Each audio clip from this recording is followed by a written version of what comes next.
Well, welcome to a rainy and dreary December day in Eastern Virginia. But I thought this would be a perfect opportunity while I'm sitting out here fixing a little lunch in camp to go over the results of some gear that we've waterproofed here recently. So let me just show you a couple of items. Now this jacket is the one that we treated with just boiled linseed oil and mineral spirits. And it's holding up pretty well. It's still water resistant. Now I will say it's been washed like 5 times and it's not what I would call completely waterproof because it will eventually soak through, but it's doing okay. Now the pants, on the other hand, this is what we used, the same mixture. We used a quart of each plus 1 pound of beeswax, and these pants have been washed multiple times and they are holding up fantastic. Now they are hot. I was asked if they were going to be hot, if it was going to cut down on the breathability, and it's definitely something that would be more advantageous for the winter time than it is the summertime, I must admit. But I have really liked that particular product. Now another item that we waterproofed, and this was without the beeswax, was a pillowcase and a large sheet.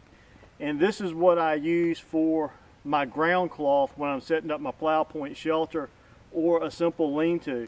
And these have held out extremely well. Now the difference in these were I took and mixed the boiled linseed oil and mineral spirits together in a bucket and completely submerged these and let them set for a minute and then wrung them out and hung them up and let them drip dry. And it took an extremely long time for this stuff to dry. It does have a bit of an odor left to it, but it's kind of an unpleasant odor, but it is diminishing as time goes by. But the water repellency is still holding up in this extremely well. You can go back and look on the previous YouTube, but you'll find that this was 100% cotton and it was a pretty tight weave. I think that made a lot of difference in that particular piece. Now down here on the bottom of my pack here, I've got, that was my test piece that I walnut dyed, and then I turned around and used the same chemical treatment on that, and that has held up the best of anything. And my backpack has done extremely well also with the beeswax treatment. That gets a lot of use, and it's drug around and just thrown in the back of the truck and used on the bike in different scenarios where it's pretty tough on that equipment.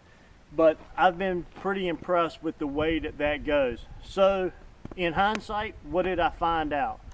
Well, if you don't mind something not having the breathability, if you want something that's more water resistant and more like waterproof, as waterproof as I've been able to find anyway, the combination with the beeswax seems to be the best.